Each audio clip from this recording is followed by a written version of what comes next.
let's talk LSU recruiting because it was an exciting recruiting weekend at number 16 LSU where they beat UCLA 34-17 and they improved to 3-1.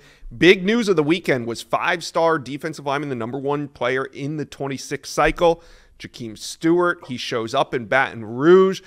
There's rumors that he's going to reclassify up to 2025, meaning he's going to be a prospect in this class. Now, he probably won't be the number one overall prospect. That's Bryce Underwood. But he probably will be very highly ranked, would be a huge addition to what LSU currently has. So, Steve, what are you hearing on Jakeem Stewart coming out of this trip?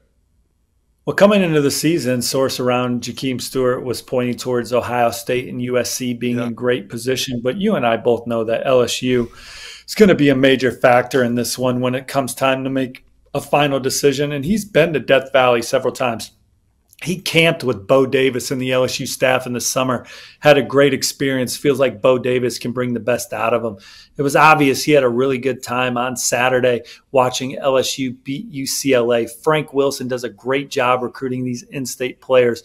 He's a guy that folks around the community trust. And so certainly when this recruitment's all said and done, and he's working to be in the 2025 class, LSU is a program that I view as one that you could say could be hard to beat. Yeah. All right. Now, DJ Pickett, he was on campus, the five-star corner who committed to LSU over the summer in July, right here on the On3 Recruits channel. He was among some of the top commits that were on campus. How did his visit go?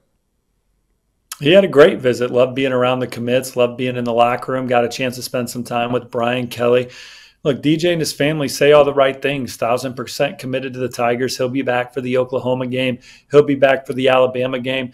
Miami's obviously doing all they can to get him to change his mind. Oregon trying to hang around in that recruitment as well. But as long as LSU keeps playing well and has good showings when he comes to campus, I think ultimately they could be hard to beat when it comes flip season. All right, now getting ahead to 2027, we know Joe Sloan likes to recruit quarterbacks. He had some of the best in the 27 class on campus. Who was notable to you over the weekend?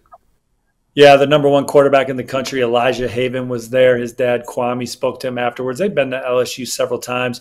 They enjoyed getting back around Coach Kelly, Coach Joe Sloan. They talked to them for a few minutes. Thinks that those are guys that really love football and get the best out of their quarterbacks. Joe Sloan's going to go watch Elijah Haven playing his game on Thursday. Colton Nussmeier, obviously his older brother Garrett's the starter. Garrett threw for 352 yards and 3 touchdowns. Colton enjoyed watching his brother play well.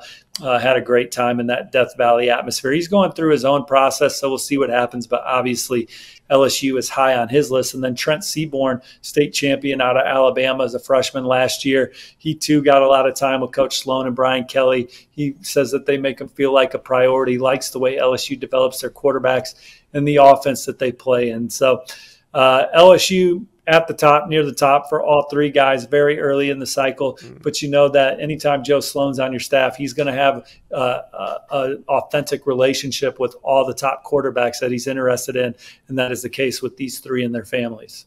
LSU fans, talk to us. How do you feel about having Jakeem Stewart on campus? You know USC and Ohio State are hot after him, but getting him on campus this weekend was huge. Talk to us about it. Comment section below.